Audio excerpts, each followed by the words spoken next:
Hello and welcome back to our YouTube channel.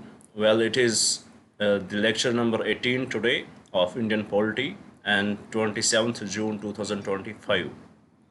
Well, before we'll start our discussion, I would like to give the brief introduction about the initiative so that if you are new to our channel, you will get more connected with us. Basically from 2nd June, we started the initiative here by the name Target IAS 2026. Under this initiative, every day we upload two videos, one in the first session, one in the morning. Here we discuss the important news articles, we discuss the current affairs of the day, we discuss these articles with respect to your prelims as well as mains preparation, so that it will give you the brief idea about the current affairs, what you need for your preparation, what do you need for qualifying this exam.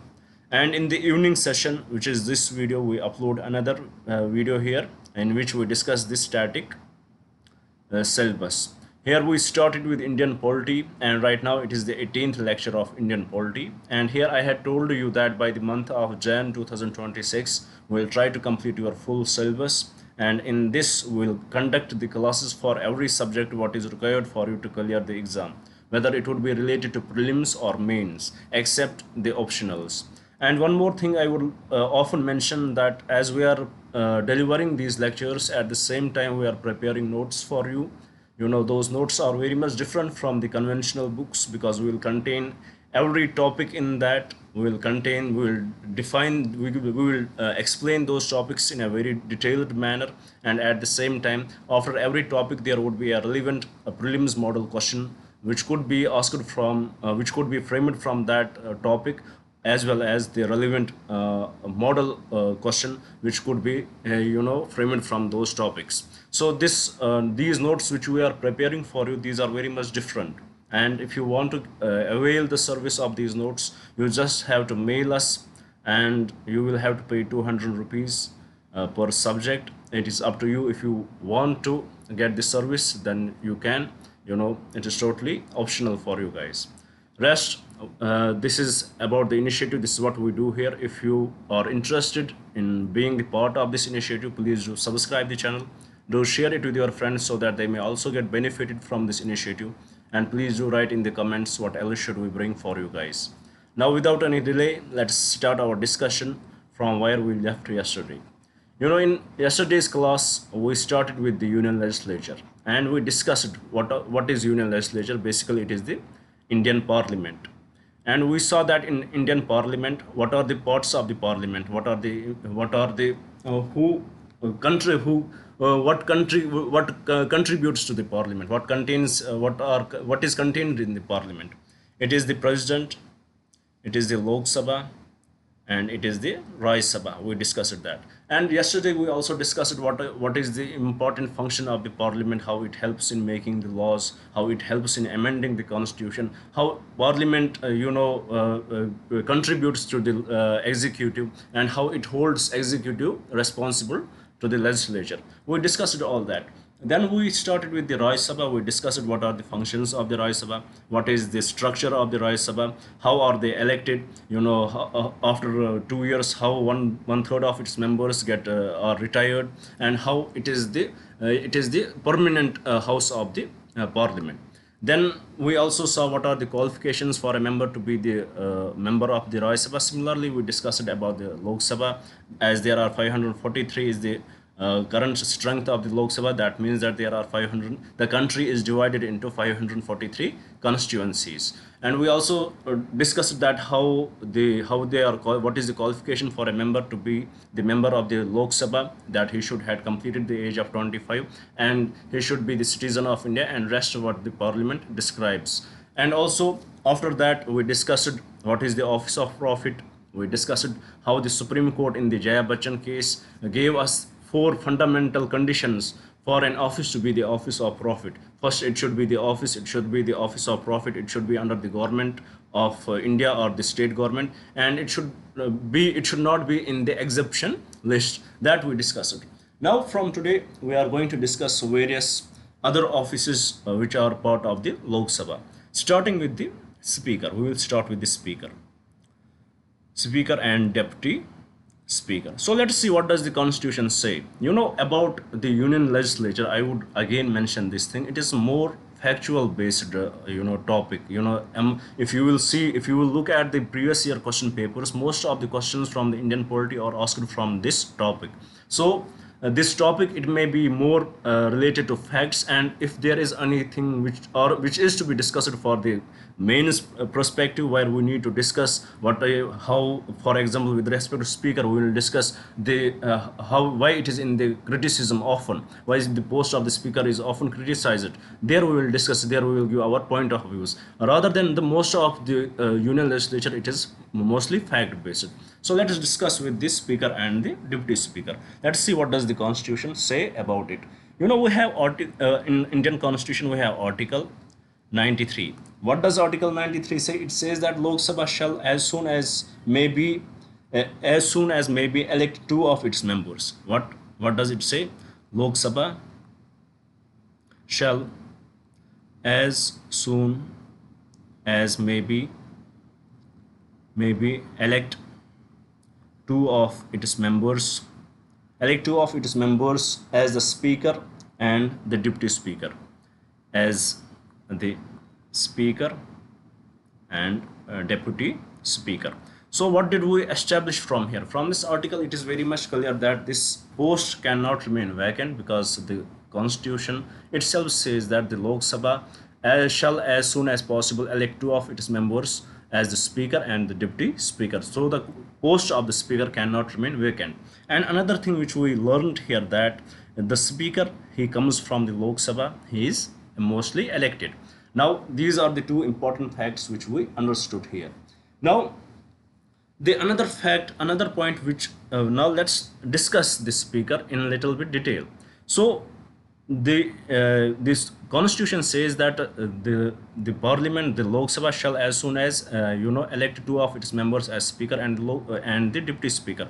So to which political party, here the question may come to your mind, to which political party or to which in the parliament who is to be appointed as the speaker? Should he be from the ruling political party or should he from the opposition? So what does the constitution say about it? The constitution is silent about it. We can say that if tomorrow Narendra Modi, the honorable PM, will decide, if they will decide that they are, if they suppose if tomorrow the speaker is removed by the effective majority, and then they will elect a new speaker, and suppose they will elect him, if there is any person, he is from the opposition political party, he wants to be elected as a speaker, and he nominates himself and he gets elected and he is appointed as the speaker from the opposition political party. Does it violate the constitution? No, it does not violate the constitution, because constitution is very much silent about it. But here is a fact which we should know, that by the convention we are following that the speaker is usually from the from the governing political party. From the governing speaker is usually from the governing political party, and it is been followed since the independence, since the times we started, since the times the Lok Sabha started, it is being followed since then.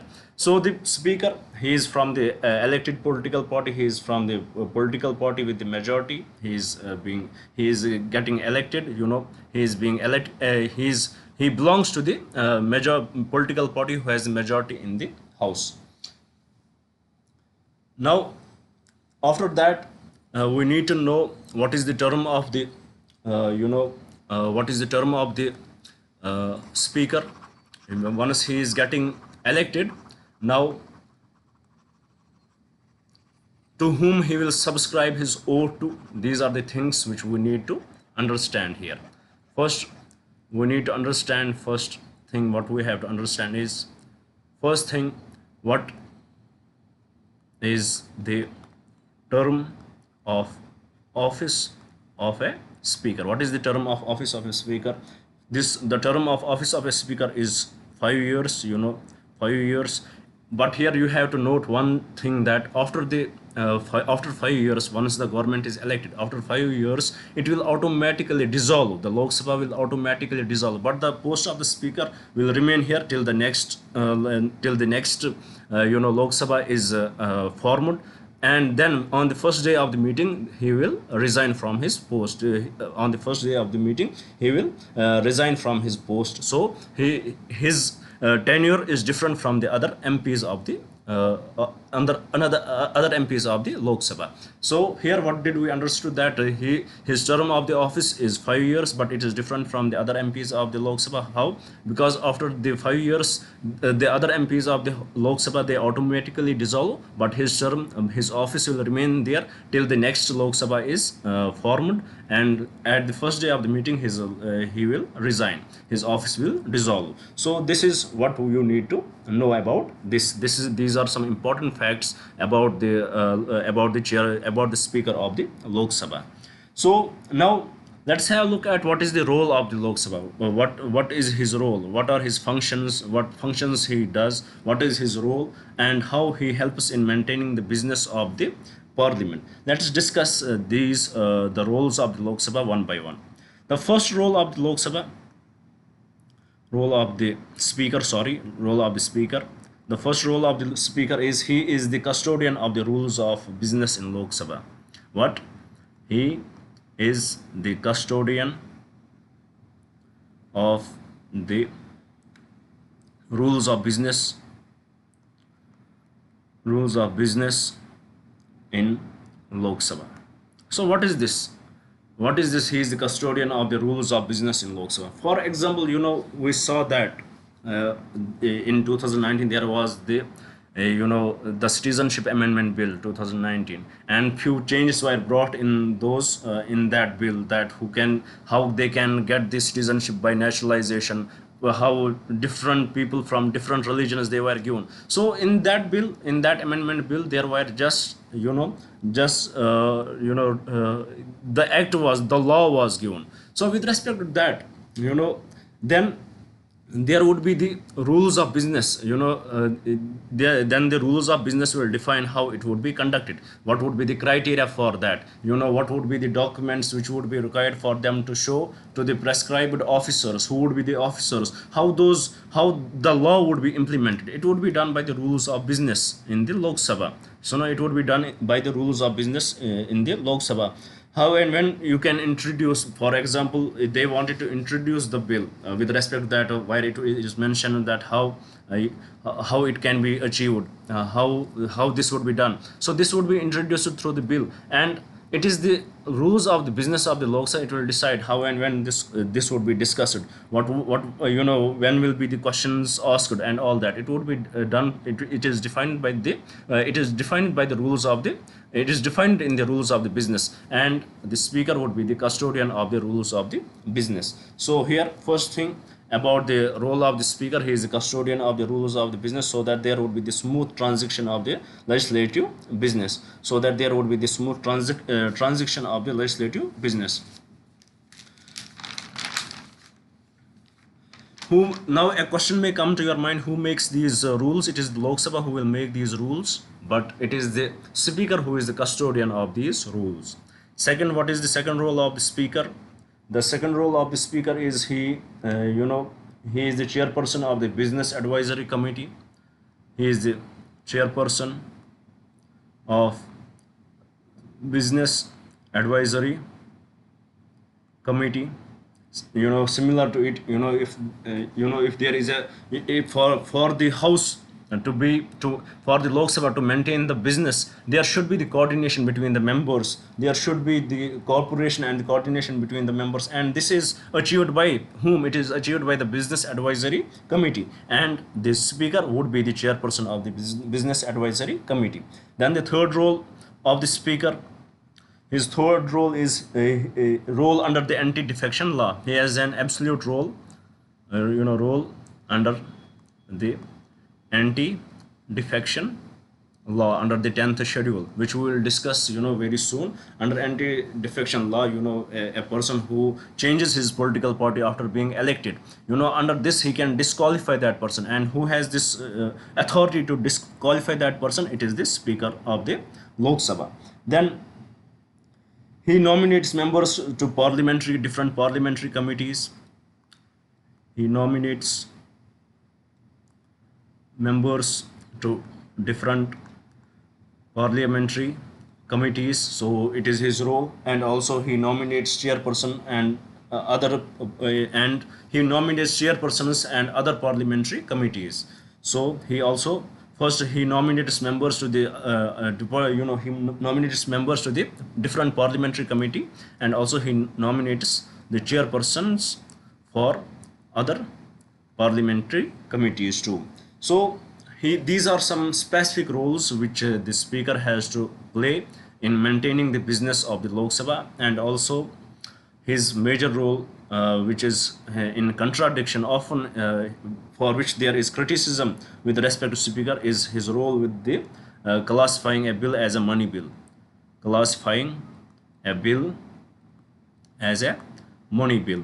So these are his roles. These are the major functions of the speaker. He is the custodian of the rules of business. He is the chairperson of the business advisory committee.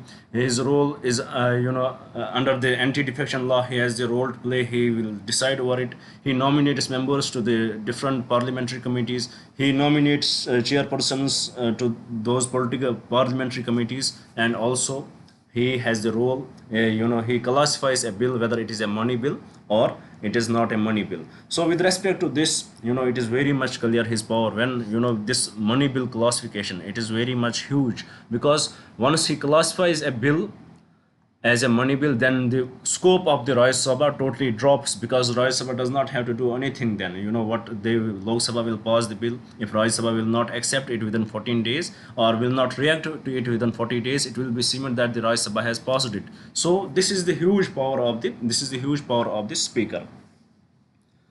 Now the speaker, what is his job? His job is to preside. His job is to preside with the Lok Sabha. His job is to preside with the meetings of the Lok Sabha. And if he, in his absence, if there is no suppose if there is no chairman or no speaker of the Lok Sabha, then who will act on his place? It would be the deputy speaker. Now let's move to the deputy speaker. Let's try to understand few important facts related to deputy speaker. Then let's club them together and understand the concept here. As I told you, this topic, even though it is very, this topic is very dry, because it is related to facts. It is majorly focusing on the facts, because most of the prelims questions are asked from this union legislature part. So you have to focus on these. You have to remember these things what we discuss here. Now let's see, if suppose speaker is absent, who will act as a speaker on his behalf? It would be the deputy speaker. Deputy speaker. Is speaker the constitutional body? 100% yes. Is the deputy speaker the constitutional body? 100% yes. Can a Lok Sabha be without a speaker? No. Can a Lok Sabha be without a deputy speaker? No. What will happen if there is no deputy speaker? We don't know, because in from 2018 there has been no deputy speaker. So from 2019 in the Lok Sabha, that is something different. But the constitution is very much clear that there shall be the speaker and the deputy speaker. The Lok Sabha should appoint among themselves the speaker and the deputy speaker. And here also we should note that one thing is very much clear.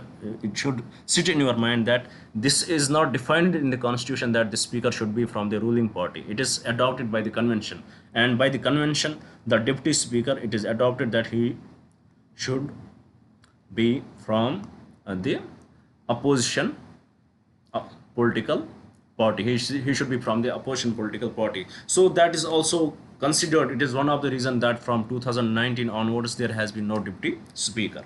Now there are different conditions. Suppose the speaker is absent. After deputy speaker there are 10 members. 10 members. The panel of 10 members panel of 10 members, they are elected. If the deputy speaker is not there, then the panel of 10 chairpersons drawn from different political parties in the Lok Sabha are elected, are elected, and they will decide if the then first you have to remember that there is speaker, then there is deputy speaker, and there is panel of 10 members from Lok Sabha who are nominated. If the speaker is absent and also the deputy speaker is absent, then any one of these 10 members will act as the speaker. And who are these 10 members? They are from all the political parties. They are from all the political parties, depending upon the proportion of their strength. It would depend upon the proportion of their strength. So this is normally what will happen. If the speaker is absent, then the deputy speaker will preside over the Lok Sabha. If the deputy speaker is also absent, then any one of these 10 members will preside as a speaker, and it would be based on the seniority basis. It would be based on the seniority basis. But here is a problem. This is with respect to the absent. If they are absent, the post of the speaker can also be vacant. How he can be vacant? Maybe he is being removed from the office by the effective majority. The post of the deputy speaker, it can also be vacant.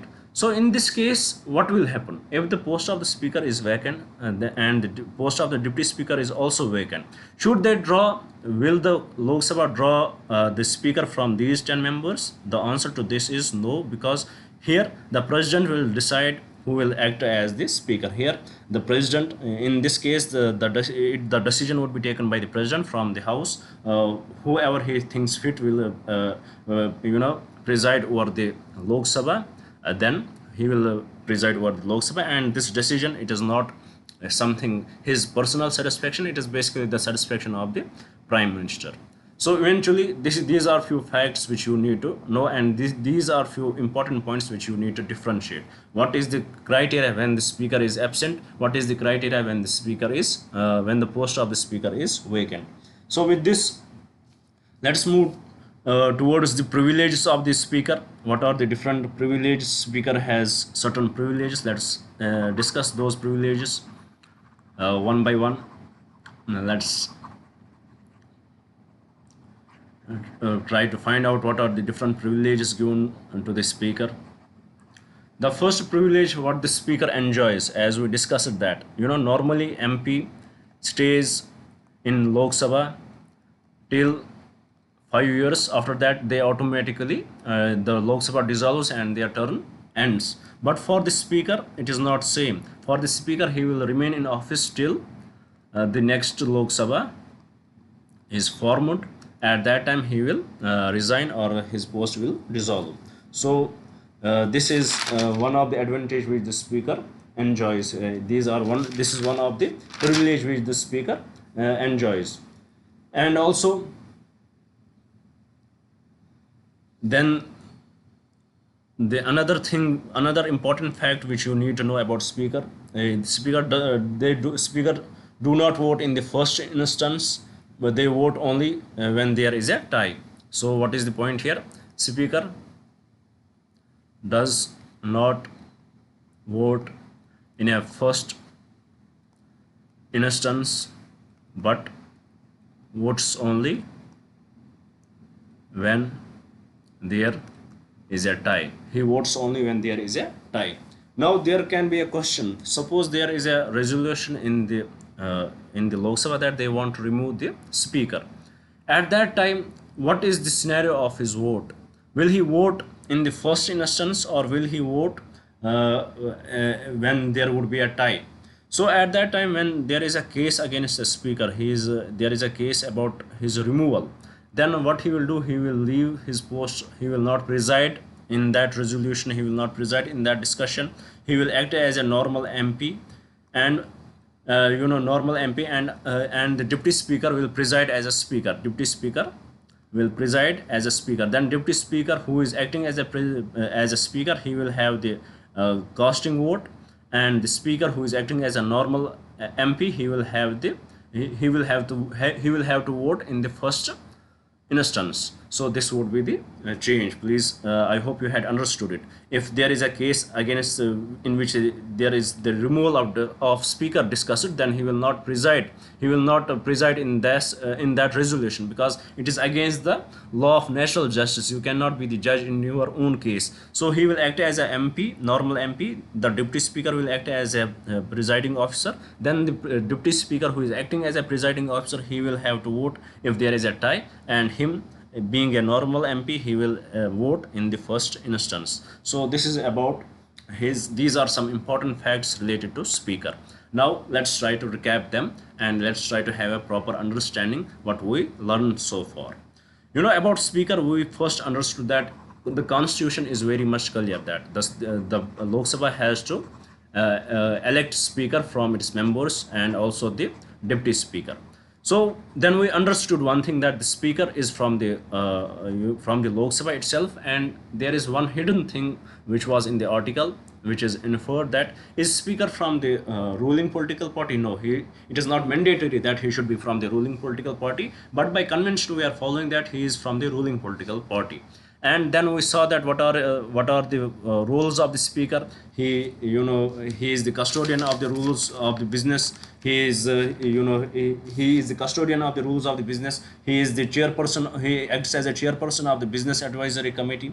The anti-defection laws are dealt by him. He will decide on the anti-defection law. Then also he nominates members to parliamentary committees. He nominates chairperson to other parliamentary committees, and also he can certify whether a bill is a money bill or not.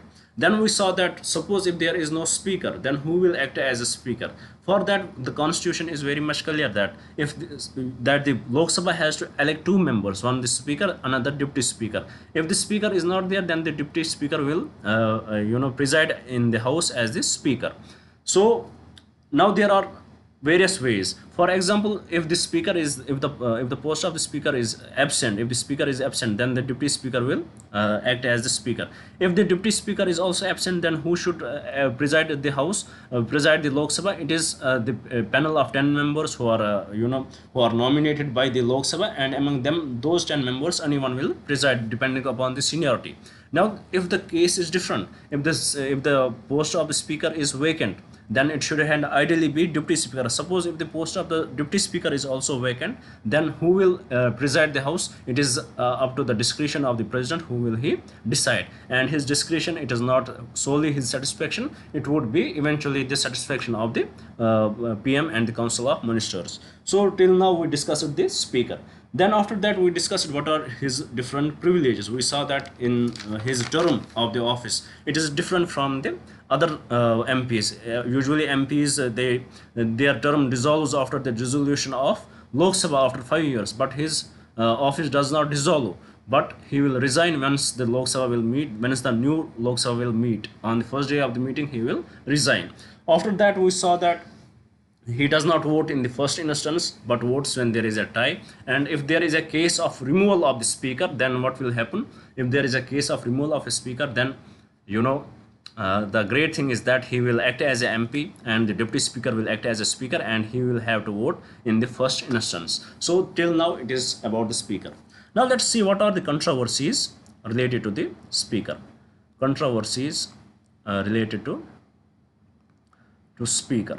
There are majorly, if we will combine all the controversies, there are majorly, we will see there are two controversies which are often seen by everyone. The first one is related to anti-defection law petition. Suppose there is an anti-defection law petition. Anti-defection law petition. By nature, by convention, we are seeing that the speaker is from which political party? It is from the governing political party. From the speaker is from the government itself, or we can say he is from the governing political party. So what happens naturally? The case will decide how he will act. If the disqualification will favor his political party, then he will act very quickly, and if the disqualification will favor other opposition, then he may remain silent over it. And we had seen such cases in various instances. For example, with respect to when there was a case in Telangana 2014, how the how the speaker in the legislative assembly acted very swiftly.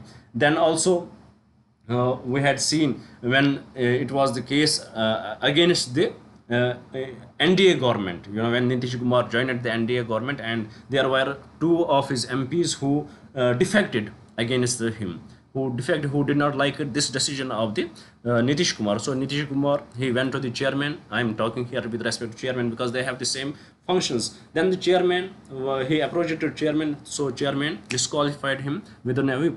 Now you can tell me that, sir, chairman is the vice president also. How he is acting as the member of the government? Well, that is something different. That is something the moral compass of a person, how he will act. But usually these offices, they will favor the governing political party. So this is the first. This is one of the criticism which this post of the speaker often goes through.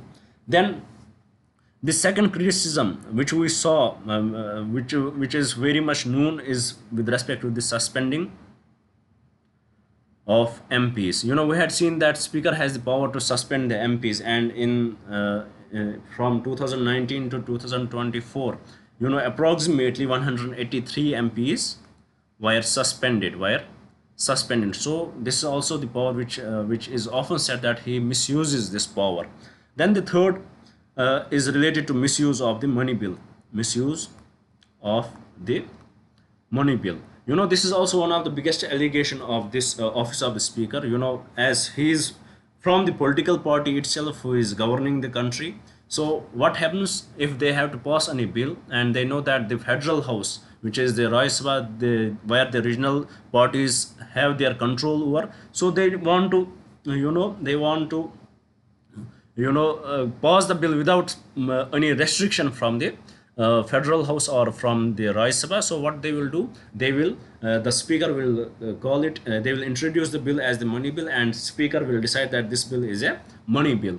So with respect that, it is often alleged that they are misusing the money bill. For example, we had seen in the Aadhaar case where Aadhaar bill was introduced as a money bill. So this is also one of the allegation with respect to it.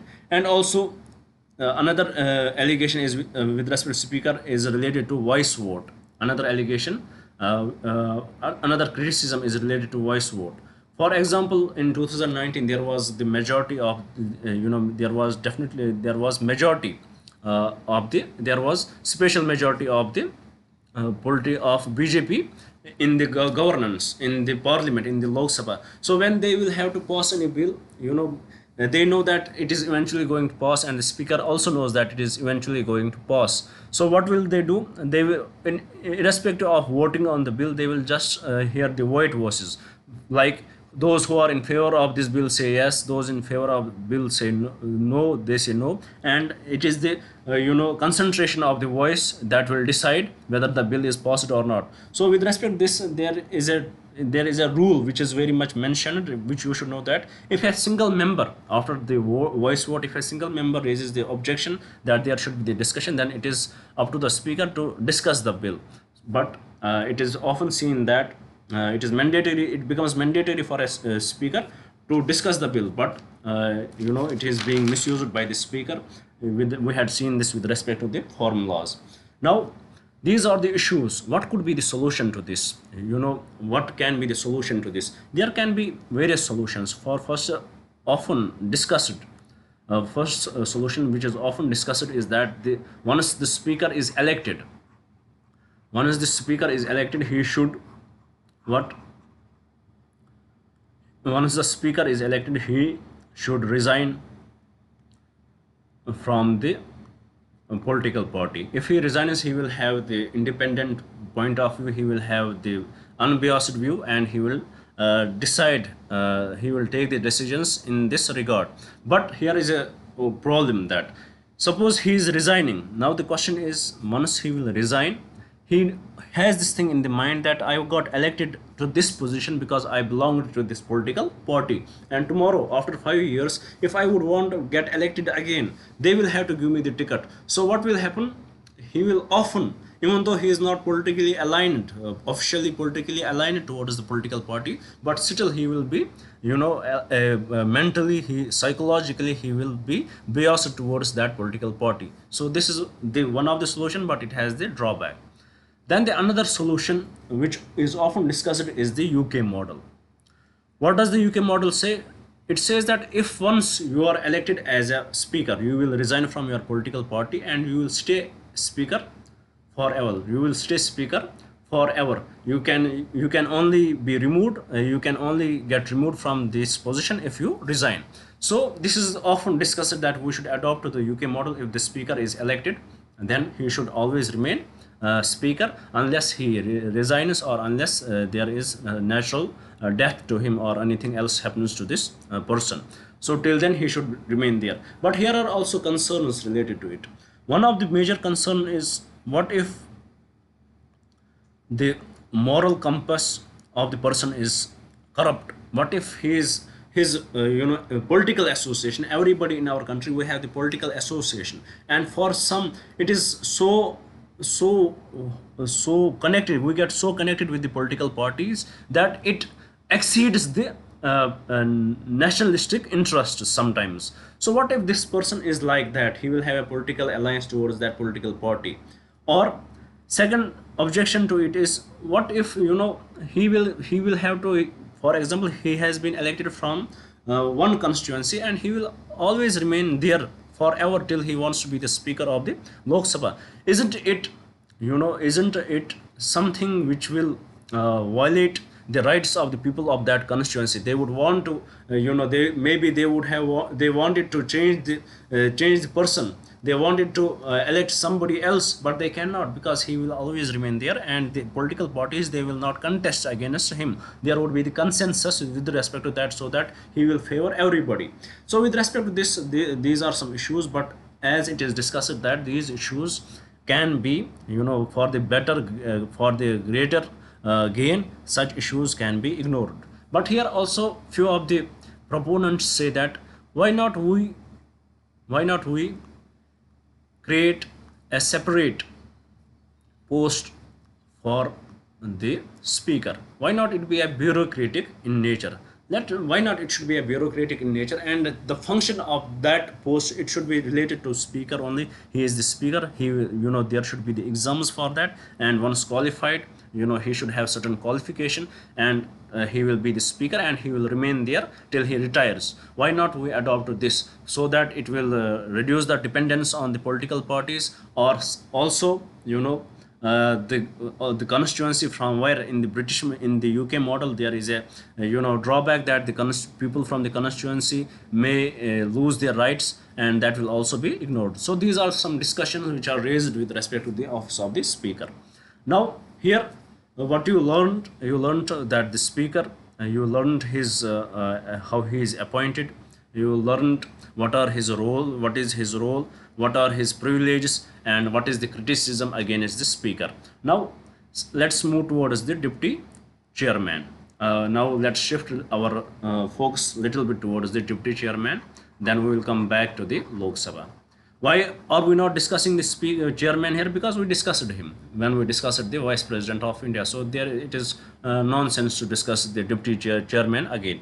So let's discuss what is the deputy chairman. Deputy chairman, if first there should be chairman, vice president who will preside the Rajya Sabha. If he is not there, then there should be the deputy chairman. If deputy chairman is not there, then if he is also absent, if both of them is absent, then the Rajya Sabha will create a panel of 6 vice chairpersons, and they will Rajya Sabha will create the panel of 6 vice chairpersons, and one of them will preside in the Rajya Sabha. And these 6 vice chairpersons would be it would be described on the proportionality of their their representation in the Rajya Sabha of the political party, and among them, based on the seniority, he will preside. Now the same condition, suppose he is not absent, but the post of the chairman is deputy post of the vice president is not there. Now the post of the deputy chairman is vacant. What will happen if the post of the deputy chairman is vacant? Then it is the discretion of the president to whom he will tell to president will nominate someone to preside, and this nomination would it be his personal satisfaction? No, it would be the satisfaction of the Council of Ministers or the PM. So this is till now. Now let's move to the, you would have heard of the term the speaker pro tem. Speaker pro tem. So let us discuss this speaker pro tem, what this is. We discussed that after the 5 years of the Lok Sabha gets dissolved and the members, they lose their membership. But one person who does not lose his membership is the speaker. We understood that speaker will not lose his membership, but when he resigns, when the new Lok Sabha is created, he resigns, and if he has won the election, he will be in the Lok Sabha. Now what will happen? The first function of the Lok Sabha is, first there would be the Council of Ministers would be created, and and the PM would be decided, and then the first function of the Lok Sabha would be that they have to choose a person who will be the speaker of the Lok Sabha. They have to choose a person who will be the speaker of the Lok Sabha. Why they have to choose a person who will be the speaker of the Lok Sabha? Because the members of the Lok Sabha, they will have to prescribe their oath in front of the speaker. When there is no speaker, then what will happen to who will prescribe their oath? Because as per the constitution, it is the speaker who will prescribe their oath. Now what will happen? The prime minister, he will tell the president, please appoint a speaker pro tem from them. So prime minister will do, he will appoint a speaker pro tem, and this speaker pro tem who will be appointed, who will be this person? The speaker pro tem, he will be the person who has the most seniority, not based on the age, but based on the time he had spent in the parliament, how long he is in the Lok Sabha, and this seniority, this time, it should be in the continuity. From 2014 they had changed it. Earlier it was different. It was in, if for example there is an MP who has been the member of the Rajya Sabha for 4 terms and then member of the Lok Sabha for 3 terms. In addition, it would be 7 terms. Then he would be the he would act as a pro tem speaker. Now after 2024 it has been changed. If you have to be the speaker of the pro tem speaker, then you should be senior in terms of that you are continuously the member of the Lok Sabha from 2, 3 or 4 terms, and you should exceed everyone. So seniority is now different. The concept of seniority is different what it used to be earlier. So who will appoint this pro tem speaker? He would be appointed by the president, and president will take his oath. Oath will be taken by the president, and then the pro tem speaker will take their oath, and then the speaker will be decided who will be the speaker. Then once the speaker is decided, he will come down and the speaker will take his charge. For this purpose we have speaker, we discussed it, speaker pro tem. Now there is another issue. What if pro tem speaker is not there? What if they had decided, suppose the condition arises that the speaker has president has nominated a pro tem speaker. What if he dies? So for that purpose, the speaker, the president nominates 2 members who will be the pro tem speakers and 3 external members. If for that they will have to assist him. In 2024 same happened. There were 2 extra members who have to assist the pro tem speaker, but they refused to assist. Why? Because the rules were changed in this election. Because ideally it should have been the Congress member who was the most senior, but he was not elected as a pro tem speaker because the rules were changed this time. So they did not wanted to help him. Then what happened that after that 2 extra members were there to assist him. They did not wanted to assist the pro tem speaker. Then there were 3 more extra members appointed by the president who will act as the pro tem speaker. Now who will assist them? So it is a continuous chain. Then now here is a question: what if pro tem speaker wants to be elected as a speaker? Can he be elected as a speaker? Yes, he can contest in an election, and to win an election he should win by the simple majority, and if they have to remove him by the effective measure, to remove him by the effective majority. Now this is about the speaker, this is about the pro tem speaker. We discussed everything. I hope till now everything is clear. Now let me recap what we discussed so far. What are the different offices we discussed so far? You know why I am repeating it again? Because there it is so important for your prelims exams. We often, as a student, I had been at your place, and these were the mistakes which I used to make. So there is a speaker, there is a deputy speaker, there is panel of vice chairpersons, then vice chairman, vice chairpersons, and there is the pro tem speaker. What is the difference? Speaker constitutional body, deputy speaker constitutional body. If they are absent, then from this panel who are 10 members, one would act as a speaker. If it is vacant, then it is the president who will nominate any member to be the speaker. This is the case. Then this is the panel of speakers who are nominated, by them, by the Lok Sabha itself. And who is the pro tem speaker? You have to take the oath of the members of the parliament, and the speaker, for that, there should be a member who will take his oath. It is the pro tem speaker who will take the oath of these members, and then he will sit down. So this is this issue. The pro tem speaker takes the oath of the speaker and he returns back. And usually, what was the criteria to be a pro tem speaker? That senior most member. What was the senior most member earlier? It was combined between Rajya Sabha and Lok Sabha, and it should have been in continuity. Earlier it was not in continuity, but later it changed, only Lok Sabha and continuity. These conditions were introduced. Because of that, there were two extra members who were told to assist the pro tem speaker, but they refused to assist the pro tem speaker. Then there were three extra members who from the ruling political party who assisted the pro tem speaker. So this is till now what we learned about these offices. Now let's move to the another office, which is the leader of house. Let us discuss that, what this leader of house is. Who is the leader of house? Who is the leader of house in the Lok Sabha? Who is the leader of the house in the Rajya Sabha? So here, leader of house Lok Sabha and leader of house Rajya Sabha. If the Prime Minister is from the Lok Sabha, then PM would be the leader of house in the Lok Sabha. If Prime Minister is from the Rajya Sabha, PM would be leader of house from the Rajya Sabha. Manmohan Singh was here and Narendra Modi is here. Now, if the PM is not from the, suppose if PM is from the Rajya Sabha, then who will be the leader of house in the Lok Sabha? It would be the senior most member. Same happens here. It would be the senior most member. So this is about the leader of house. Leader of the house. Who is the leader of the house? It is the, if there would be a question, who is the leader of the house? Is it PM? Is it the speaker? Is it the chairperson, leader of the Lok Sabha? Then the answer to it is definitely PM, if he is from the Lok Sabha itself. So please know that. Now, similar to the leader of house, there is another post which is leader of opposition.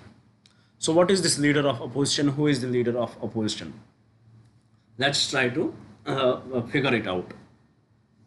This leader of opposition, the leader of opposition in the Lok Sabha and the Rajya Sabha, it is not a constitutional body. It is the statutory body. It is a statutory body because it was formed by the law of the parliament, which was in 1977. So it is a statutory body, and the status of the leader of opposition, it is equal to cabinet minister. The status of leader of opposition is equal to cabinet minister, and we saw that he comes under in the exemption list of the office of profits. Office of profit he comes in the exemption list.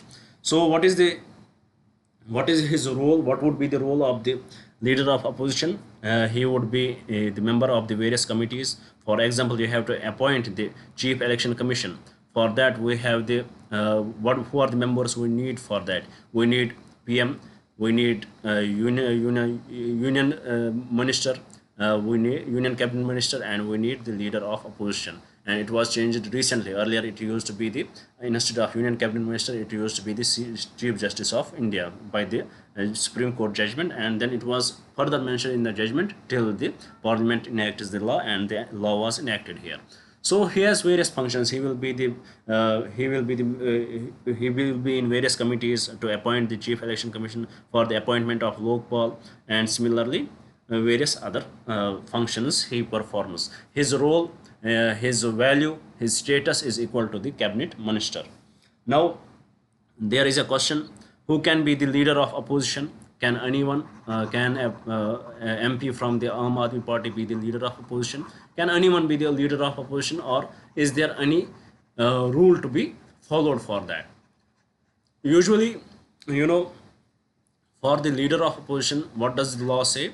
Law says that any person, you know, leader of opposition is the leader of the single largest opposition party, you know, and it would be recognized by the speaker. Who is the leader of opposition? Leader of single largest opposition party, and it would be determined, or he would be recognized by whom? Recognized by the speaker of the Lok Sabha, by the speaker in the Lok Sabha, and in the Rajya Sabha he would be recognized by the chairman in the Rajya Sabha. So is there any qualification? Does the law say that there should be further qualification? The law is very much silent here, that if there is a, for example, in 2018 we had no leader of opposition, because you know, if if we would have followed by the law, if the government would have followed by the law, then it should have been the Rahul Gandhi who should have been the leader of opposition in 2019 elections. But he was not. Why? Because there was a specific rule followed. What is that specific rule? That the minimum strength of the opposition political party should be 10% of the seats. And it did not, in 2019 the Congress did not fulfill it. They only had something around I guess 52 seats in the Lok Sabha. So they did not fulfill this condition, so he was not chosen. So now the question here is this 10% seats, is it compulsory? No, it is not compulsory. Why? Because we saw that in 2014 elections in the Delhi, where the Aam Aadmi Party got 67 seats and the BJP got only 3 seats. So by the number, by this 10% criteria, there should have never been the leader of opposition in the Delhi Legislative Assembly. But what Aam Aadmi Party decided, what the speaker decided, that there should be the smooth functioning of the democracy. For that we need the leader of opposition, and he told the BJP MPs, choose one of your members as the leader of opposition, and he will act as the leader of opposition. So this criteria of 10%, it is not something which ideally everybody should follow. It is about the discretion of the speaker. What speaker feels fit, he will do that. Now this is about the leader of opposition. Now let's come to the another term you would have often heard is whip. You know what is this whip? What is this lash? If we will translate it in the slang. So what is this whip? What is the office of the whip? You know, for example, right now there are 99 members of the Congress in the Legislative Assembly, in the Lok Sabha. So how will they know? Suppose if tomorrow there is any bill introduced in the Lok Sabha, or a Waqf bill was there in the Lok Sabha, how will they know that whether they have to decide it? What should be their stance? What should be their stance? Should they support it? Suppose there would be a no confidence motion against the government.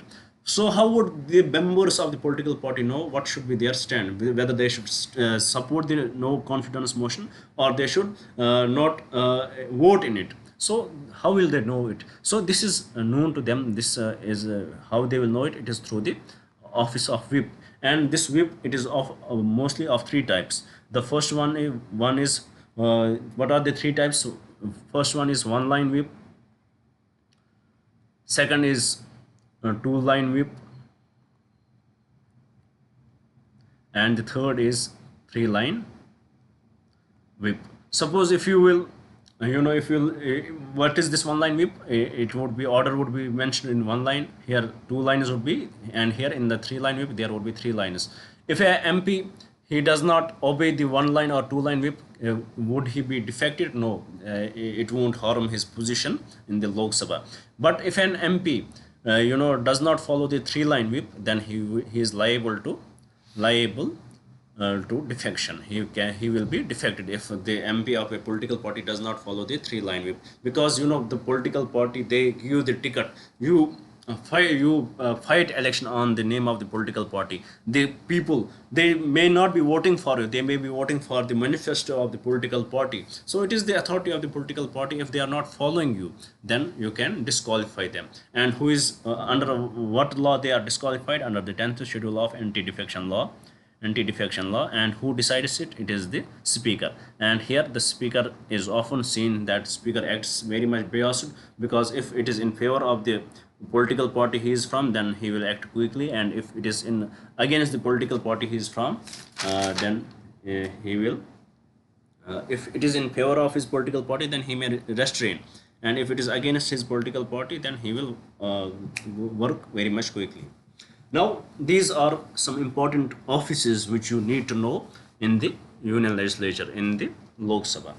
Now, let's move towards the another topic, which is the what are the powers, privileges, and immunities available to the Parliament in itself and the individual members. Because when you enter into the Parliament, you go through a lot. You win elections, you decide, you proclaim many things, your manifesto says many things, you criticize the people. Now when you are in Parliament, you will have to question different laws, you would have to question different what the people question you. You will have to ask those questions in the Parliament. And if there is no freedom to you, if there are no privileges to you, if there are no powers to you, and if there are no immunities to you, then how will how will this office function properly? So for that, we have the powers, privileges, and immunities available to the Parliament as well as the members. For the Parliament as an institution, we have the powers, privileges, and immunities available to Parliament as an institution, and the legislatures as individuals. So you want to speak something, you need to have there should be the absolute freedom of speech with respect to that. You want to do anything in the Parliament, there should be some freedoms to you. There should be immunities against you. You want to criticize somebody, there should no you should not be liable to the defection. So these freedoms are given to you. What does the Constitution say about it? The Constitution says that says for this there shall be the law. Constitution says that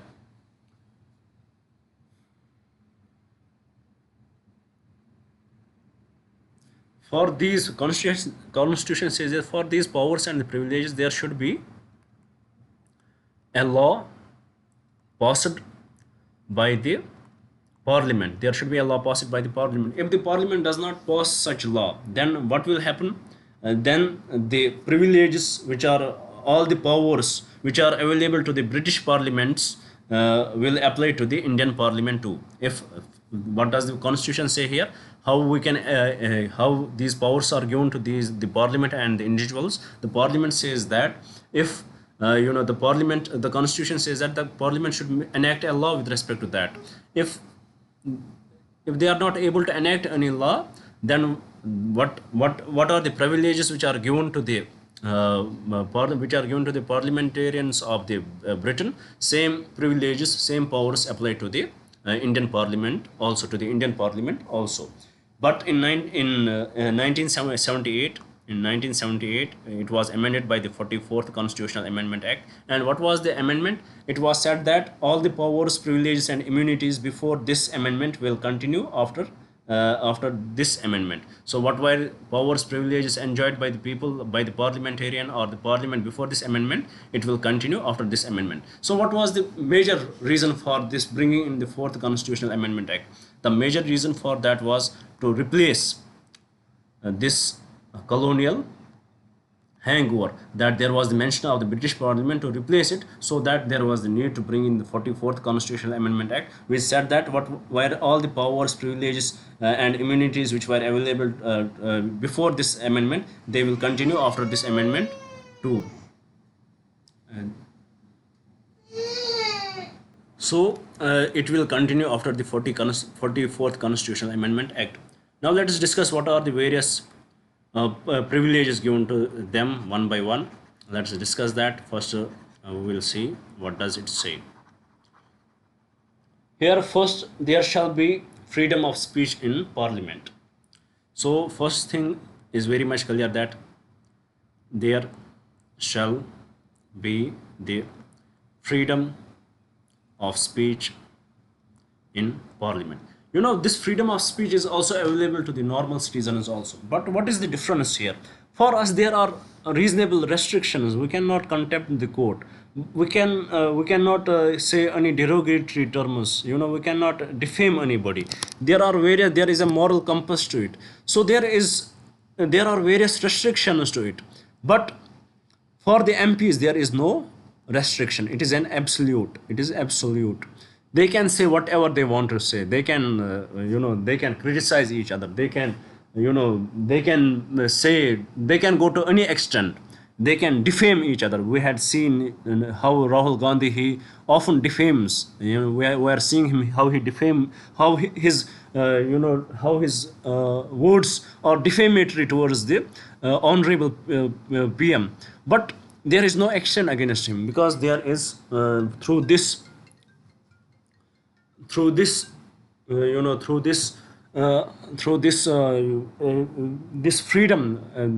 of speech and expression, which is absolute for them, there is no action taken against them. And second privilege, for example, there is an instance where they have to vote, or they will have to say anything, and they vote in whatever favor they want to, or they say whatever they want to say. For that, they are not liable to the they can't be taken to the court whatever they had said in the Parliament. But it is the Parliament who can censor it. Parliament can censor it in their way. If they think anything is derogatory, they can censor it. They can remove it from the official speech. So there is absolute, there is absolute freedom to them. They can say whatever they want to say. They can vote in whatever way they can vote, but they cannot, for that they cannot be taken to the court. But the Parliament can censor it themselves. Parliament has this power to censor that. So similarly, with respect to that, we have the various incidents, for example, related to voting. It was 1991 when the elections happened, and it was the Indian National Congress which has the majority, and they did not have the majority, such majority that they can form the government. So they needed the alliances for that. So PV Narasimha Rao, he became the prime minister then. So after some time, the opposition they contacted each other, and they decided that they will they will move a motion of no confidence against him. So PV Narasimha Rao, it was huge trouble for him if the government will break. He approached a few, according to the allegations, he approached a few members and told them to vote in his favor, and it was said that he bribed them. And when the confidence of no motion was moved, those members they voted in his favor. So the case went to the Supreme Court. CBI investigated in it, and CBI told the Supreme Court that there are 5 members who took the bribe. 4 they voted in his favor, and 1 he abstained from the vote. You know what Supreme Court said? Arrest this person, because he took the bribe. If he would have voted, then he was immune. He did not vote it. Not voting and taking the bribe, taking bribe for the voting would have made it immune, but taking bribe, it does not make him immune. So arrest him. This case then it further reached again, went to the Supreme Court with another title, Sita Soren. When this case, there was similar case was in the Supreme Court, and she thought that court will again favor me because of the Narasimha judgment. But this time in 2024, Sita Soren versus the Union of India, the court made it very much clear that legislature cannot claim immunity for prosecution on charges of bribery for a vote or a speech. So here it was made very much clear. So this thing changed by the recent judgment of the 2024. Now, what are other collective privileges of the parliament? Let's have a look at the collective privileges of the parliament.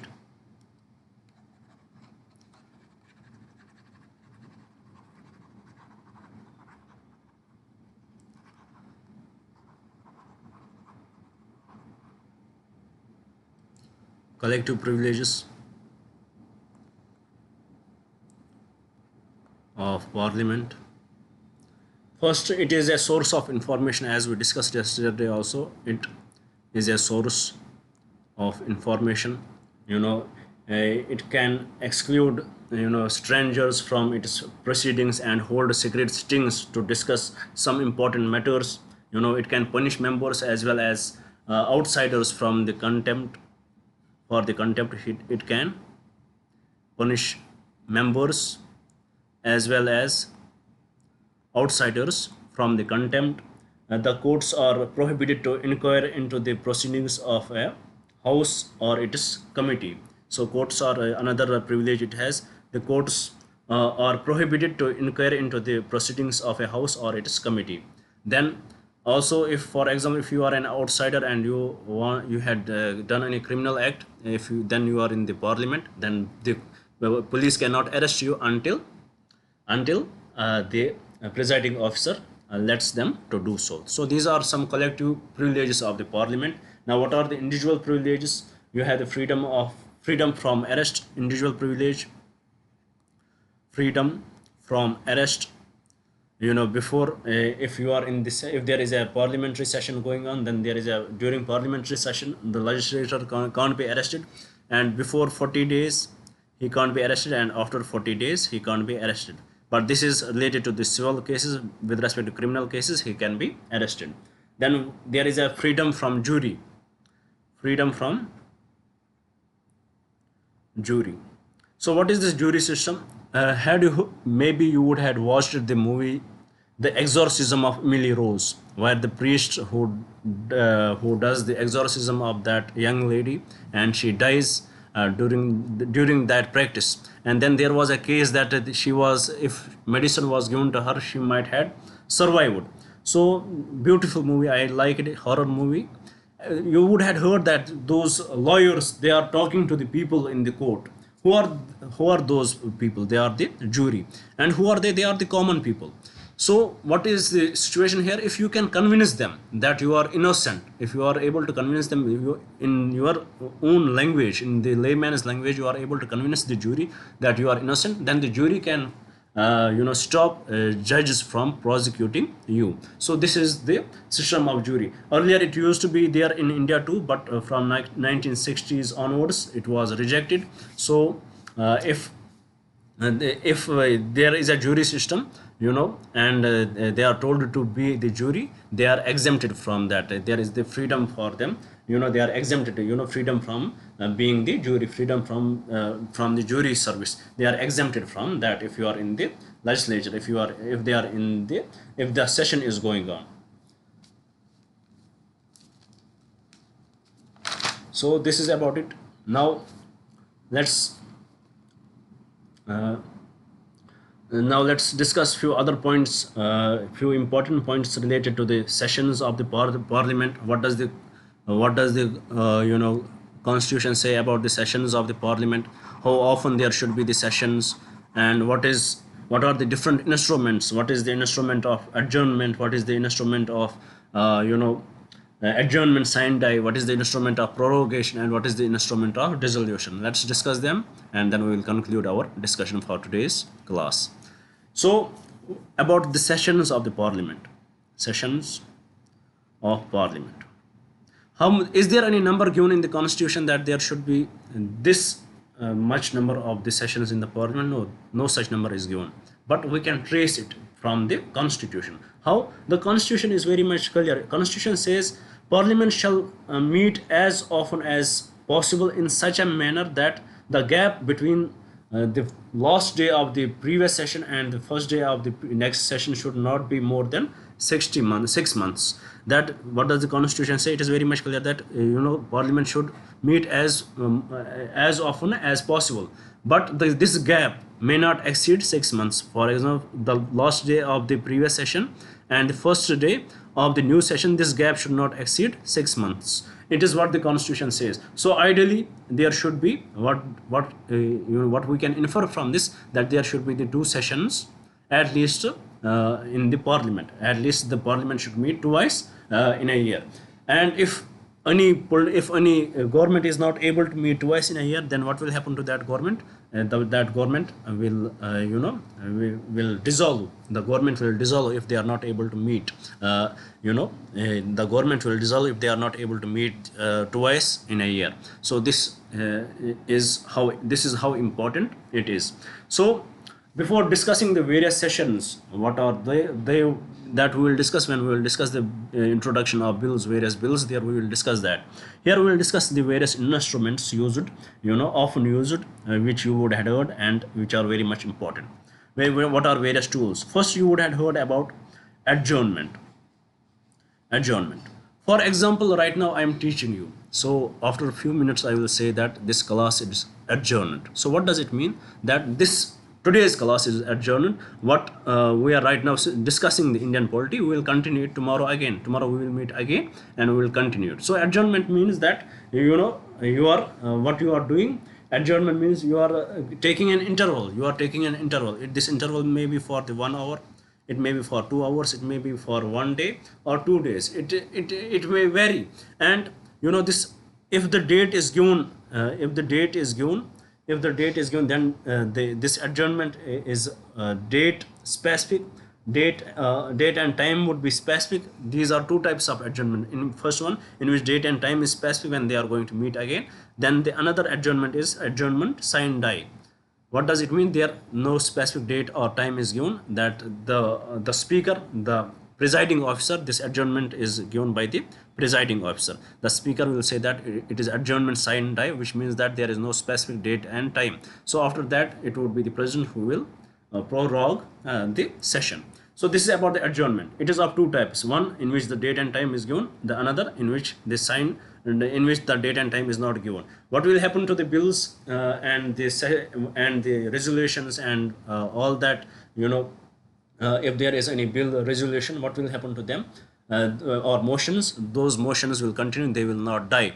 In this case, they will not die. In this case, in the sine die case, the resolution, if after that, in this case, the resolutions will remain, the bills will remain, but the motion may die. So this is the difference. But after that, there is another tool, which is the prorogation. Prorogation. So what is this prorogation? It is the termination of the session. So after 10 to 15 days, when we will complete this Indian polity syllabus, I will say that today I am terminating the Indian polity classes because we had completed it. So it is the termination of the session, not the full course. After that, we will start with the history. So this is the termination of the session. Who has the power? It is with the president. Who can prorogue? It is with the president. It is with the president. What will happen to different bills? What will happen to the bills? They will, the bills will remain there. They will not die. But with respect to the motions and the various questions, resolutions, they will lapse. The motions, questions, resolutions, they will lapse. But with respect to bills, in the prorogation, bills will not die. For example, there is a bill with respect to the Waqf amendment, so it will remain there. But if there is a motion of no confidence motion or anything else, that they will die. This is the prorogation. After that, there is another term which you would have often heard, is the dissolution. So please understand the difference between the 3. Adjournment, it is given by the presiding officer. He may be the chairman, he may be the speaker, he may be the deputy speaker who is presiding the house. It is given by him. Prorogation, it is given by the president. And then the third is the dissolution. Who dissolves? Dissolution is of 2 types. One is automatic. After 5 years, the Lok Sabha will dissolve. And another is, Another is by the permission on the advice of the premature dissolution. Another is premature dissolution, and it is on the advice of the prime minister. It would be on the advice of the prime minister. The prime minister will, and this dissolution is done by the president. Prime minister will advise president to dissolve the house. The prime minister will advise president to dissolve the house. So with respect to this, the prime minister, the president has two options. He can say yes, he will dissolve if the political party has the majority. He can say no if he knows that the political party does not have majority because they would have defeated in the no confidence motion. He can say no, but in that case also he can also say yes. That is his discretion. There it is his discretion. When there is no confidence and the political party who was ruling, they don't have the majority, they would go to the president to dissolve the house. At that case, in that situation, the president has the discretion. He can say yes also, he can say no also. It is up to him. But if the political party has the majority and they want to dissolve, then the president has to say yes to it. He has to give his assent. Now what will happen to the bills which were in the when the house is dissolved? What would be when the Lok Sabha is dissolved? What will happen to the bills? Well, all the bills will dissolve, except there are three bills which will not dissolve. In fact, there are three bills and a motion which will not dissolve. So let us have a look at what are those bills which will not dissolve. First one, rest everything will dissolve. First, bills awaiting presidential assent. Bills awaiting presidential assent. If there is any bill who has been passed by the Lok Sabha as well as Rajya Sabha and now it is awaiting the presidential assent, and in the meantime the Lok Sabha will dissolve, this bill does not dissolve, it will remain, it will stand there. Second, it will not die. Second, if the bill is originating in Rajya Sabha and pending in Rajya Sabha, if it is originating in Rajya Sabha and pending in Rajya Sabha, it will not dissolve, also it will remain there. Then the third is bills on which president has has told to go for the joint sitting, to go for the, if there is if there is any bill where there is a deadlock and the president has asked for the joint sitting, such bill which is under the joint sitting, such bill does not lapse, it will remain there. And also about the motion, if there is a motion which is about removal of the judge of the High Court or a Supreme Court, that will not lapse too. If there is a motion in the Lok Sabha which is talking about the removal of Supreme Court or High Court judge and the Lok Sabha dissolves, this motion will not also lapse, it will not lapse. So these are three types of bills and a motion which will not lapse if the Lok Sabha is dissolved. Rest everything will be dissolved. Now if there is a bill passed by the Rajya Sabha and that is pending in the Lok Sabha, what will happen to that bill? That will also that bill will also die. There is a definitely, when the Lok Sabha will be again conducted, when there would be the elections would be there and Lok Sabha will meet, then there is definitely the need for the Rajya Sabha to reintroduce that bill. So that bill will die. So these are only four types of bills which will stand once the Lok Sabha dissolves. So with this, we had completed our today's discussion. I am adjourning today's class here. I hope you would have liked the video. I hope you would share it with your friends, and I definitely hope you would subscribe the channel. Thank you for staying with me. Thank you very much and have a nice day.